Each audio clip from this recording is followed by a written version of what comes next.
Welcome back to Movies TV Mad. You can of course follow me on Twitter at Movies TV Mad, and welcome to Tuesday's edition of the Doctor Who Daily. Yes, Russell T Davies is a legend, and I don't think that is a big groundbreaking sentence to utter. Yesterday I saw an interview on YouTube with him while all hell was breaking loose on the internet with Instagram and Facebook and WhatsApp going down. Even Snapchat wasn't doing too well. So I watched this interview, although YouTube was playing up as well. I don't know if anybody else noticed that. But there was this writer's room interview he was doing. It looks pretty recent, and he's just brilliant. From the moment I saw his first interview on the very first Doctor Who Confidential straight after Rose, I just noticed something about him. He sucks you in with his passion and enthusiasm. And this is a guy who can literally talk about any subject matter. He's such an intelligent guy, an intelligent writer. I love the fact that he was saying he doesn't hate people, but he hates it when writers want to work in television but don't watch television. He said, you should be watching Holby if you want to write for TV. You should be watching Casualty. You know, you should be watching Hollyoaks. And I think he's right. You need to have a handle on the modern day TV, and I think that's very, very important, because how can you write if you don't know what kind of the modern day environment is and what audiences want? Russell T Davies is just an exceptional man, and for those of you saying his return as Doctor Who showrunner is somewhat nostalgic, I'm telling you, you are wrong. It's not about nostalgia. But then again, what's wrong with fucking nostalgia? Apparently nostalgia is bad. Should I tell you why people are desperate for nostalgia today? Because most of the stuff we're getting in television and film is creatively bankrupt. And so you do look back to the good old days of RTD. RTD had something special about him. In fact, when I was listening to him talk yesterday in this writer's room interview, I noticed I closed my eyes and he reminds me of listening to the 10th Doctor. Something else he said which I loved.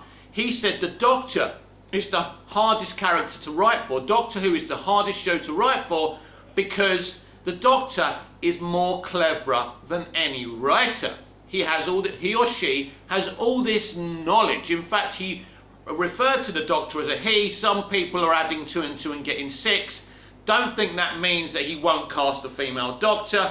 I make that mistake on these very videos and on this channel, as you've noticed. Easy mistake to make. We will see who he will cast. By the way, I don't believe we will hear any Russell T Davies Doctor Who news for season 14 or for the anniversary special or specials or whatever they're doing. I don't think he will want to overshadow what Chris Chibnall is doing with series 13 and the trilogy of specials they're doing in 2022. I think he wants to be respectful of Chris. He respects Chris. He admires Chris. He wants Chris to go out with a bang. Let's hope not an explosion, but a bang, a good bang with lots of fireworks and celebrations. We will have to wait and see what Chris has in store for us. But going back to Russell T Davies, he just is fantastic. As a writer, I loved when he said in yesterday's interview about how a lot of writers go from scene 1 when they're writing to scene 20, where he says he likes to write the scenes in order. This is something I like to do as well. What does this tell us about Russell T Davies? That Russell T Davies is one of us. He's used to watching films, he loves stories, and he just wants to write them in the order. He wants to go, as a writer, through the story. He also talked about how he's writing stories, he's coming up with stories as he's talking to people.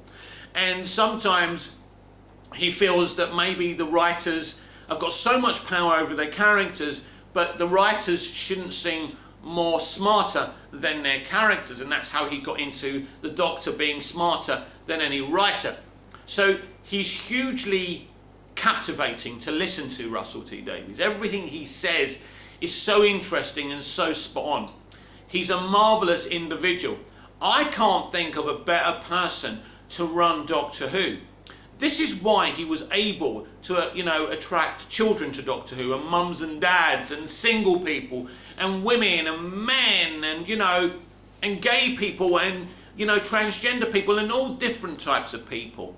Because if you want your show to be popular, if you want your show to be #1, and RTD is very ambitious for Doctor Who, he was back then and he is again now.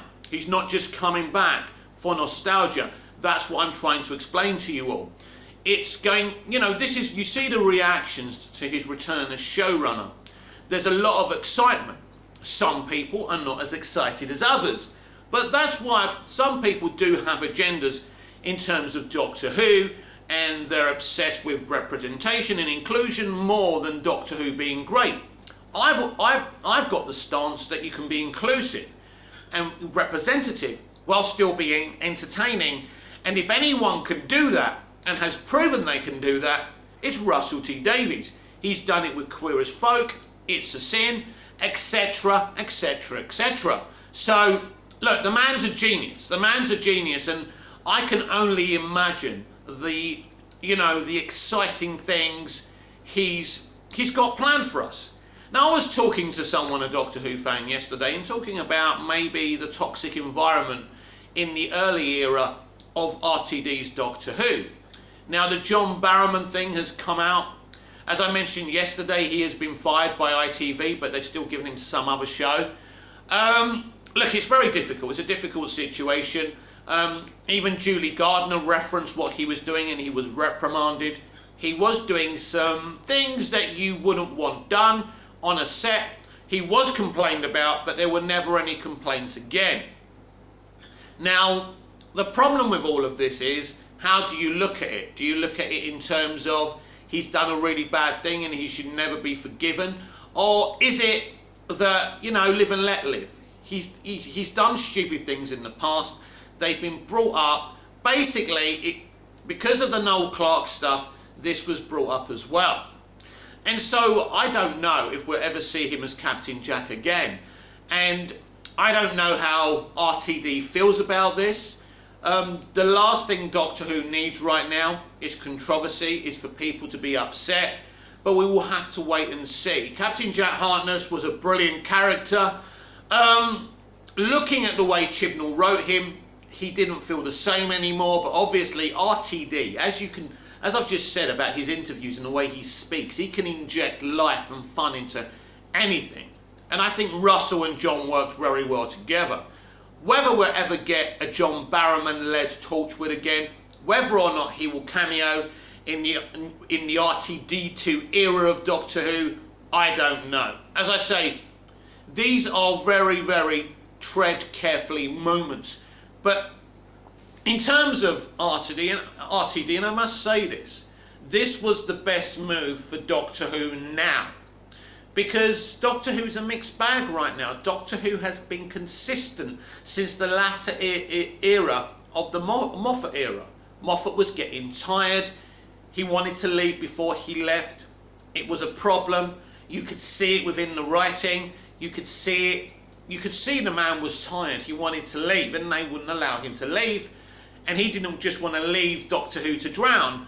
And so he stayed. And then the Chris Chibnall era has been very, very divisive for many different reasons. Creatively, for me, it's been the problem. And so, you know, Russell T Davies is back for a reason. Excuse me, he's back, if you like, to fix Doctor Who. Now, some of you, I understand, feel that Doctor Who doesn't need fixing. As I say, the Chibnall era is rather inconsistent because it can be magnificent, but then it can also be very, very bland. And his Doctor can also be magnificent and very, very bland at the same time. And I think this has been the issue. Russell T Davies understands stories. Russell T Davies understands entertainment. He understands that he can represent the LGBTQ community but still make Doctor Who really entertaining. And I think right now there's this mixture of being political and being inclusive, but the entertainment gets left at the front door. Doctor Who is in a position now where the BBC need it to hit #1. And Russell T Davies has the ability to do this. Now, of course, with streaming and the way the environment of entertainment has changed, you know, Russell T Davies will have to look at that. But entertainment hasn't changed thus far so much that you can't be inventive and entertaining and create larger than life characters, which of course RTD actually did. So, you know, I don't think it's nostalgic bringing him back. I don't think he needs moving with the times, because he is the times. Russell T Davies, as I've already said, is a genius, and he will make the right and best decisions for Doctor Who. My advice to people who are not exactly over the moon over this decision, you just have to trust the man. You have to look to his past and say, at this moment in time, Doctor Who is desperate for Russell T Davies. Now, even if you don't think the show needs fixing, I think universally, I think the show does need fixing. It does need to go back to being Doctor Who, go back to being entertaining, you know, going back to random police box travel, which is what one of the things that Moffat did opposed to Davies, was that there always, with an arc, there's more of a plan where you're going.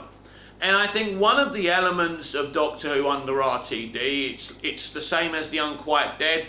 The Doctor thinks he's going to 1 year and one place, and he ends up in another. He ends up in, you know, in the 1800s, I think, in Wales, in The Unquiet Dead, written by Mark Gatiss. And there's other times where he lands in a different place than he planned to land in. That is part of the element I think RTD got right. It's more fun like that. Sometimes the TARDIS takes the Doctor not where he wants to go, but where he needs to be, as referenced in The Doctor's Wife by Neil Gaiman, one of the best Doctor Who episodes ever written in the modern revival era. And so it brings a sense of fun. But Russell T Davies' Doctor Who wasn't always necessarily about a sense of fun. We were talking about The Waters of Mars the other day. Midnight. They're very dark, unassuming episodes. So this is the qualities that Davies has. He has this mixture, he has this variety about his writing. So he's very, very smart. And also, he's not a director, he's just a writer. In a lot of ways, he's an old-fashioned type of writer, but he has the knowledge about everything.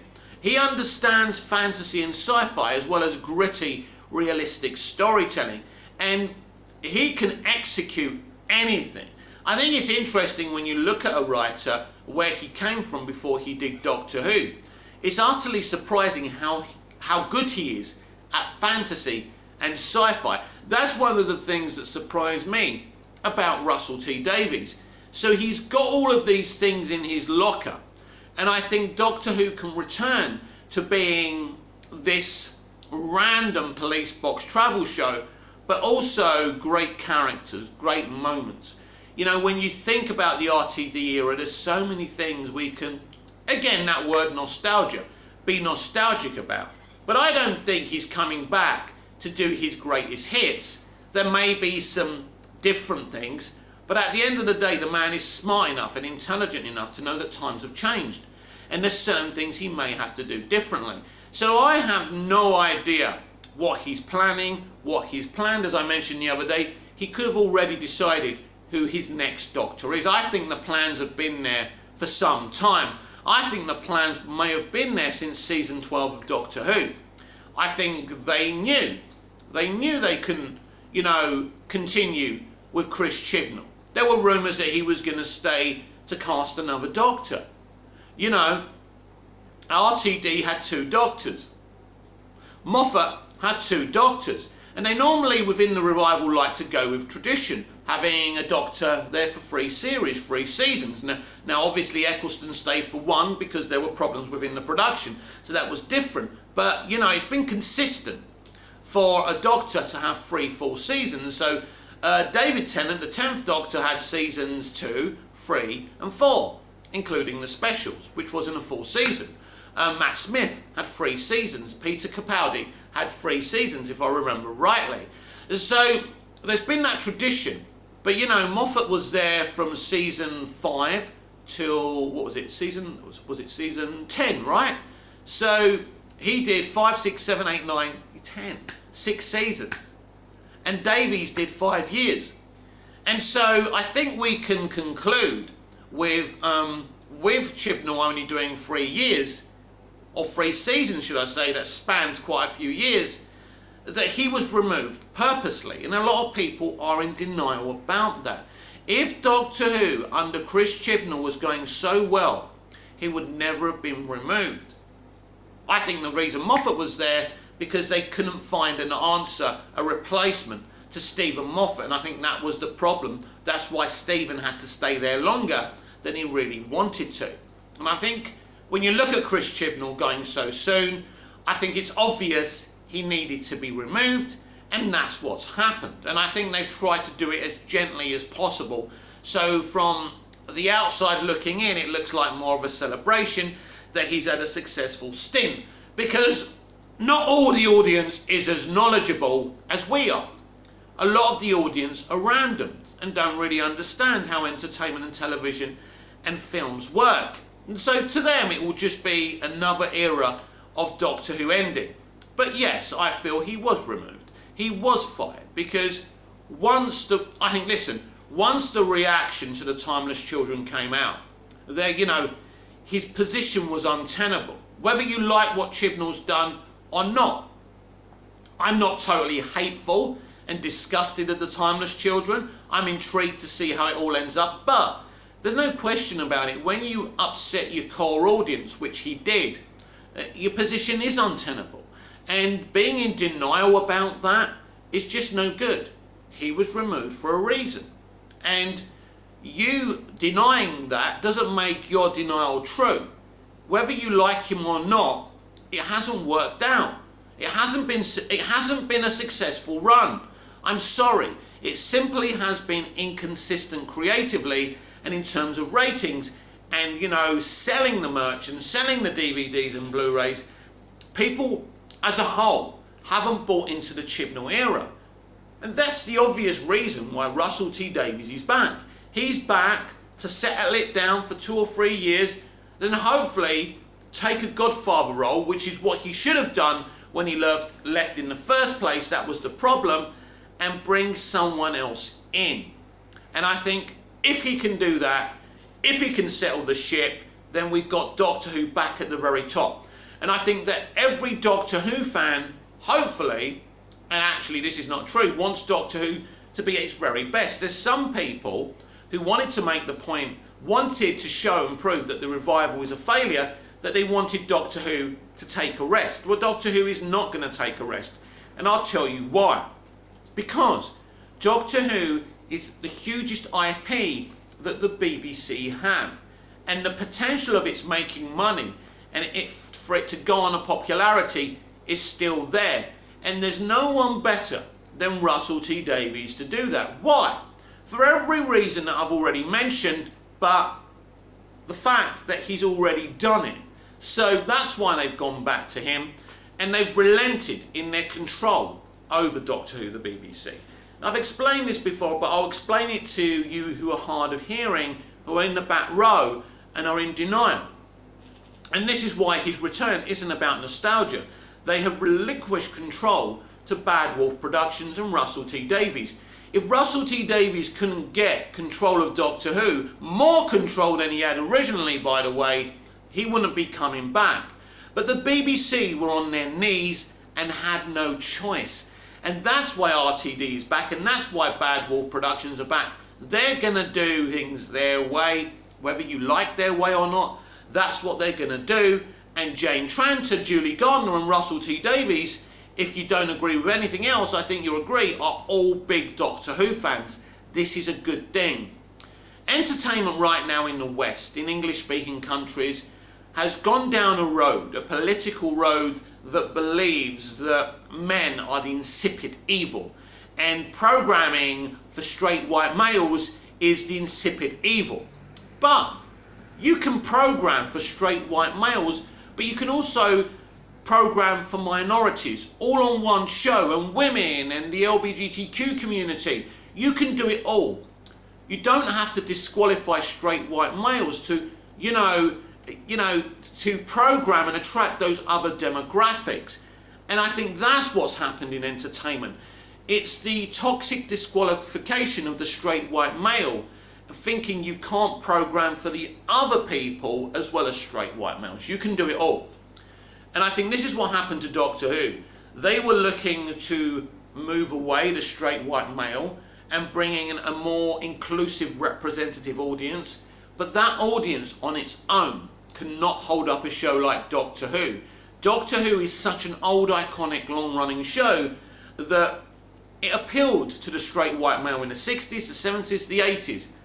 And by saying we don't want that audience, we want the other audience, is incredibly toxic. Why can't we all be attracted to Doctor Who, no matter what demographic we represent? And that, my friends, is what Russell T Davies brings to Doctor Who. This has been the Doctor Who Daily. I'm Mick, your host with the most. Just ask your girlfriends and your wives. I will be back tomorrow with even more Doctor Who Daily. Comment down below. Tell me what you want me to talk about in terms of Doctor Who, in terms of the Doctor Who Daily. I will have more for you in tomorrow's Doctor Who Daily. Comment, like, subscribe, and hit that notification bell so you never miss this perfection. And I'll see you again tomorrow. So until then, goodbye.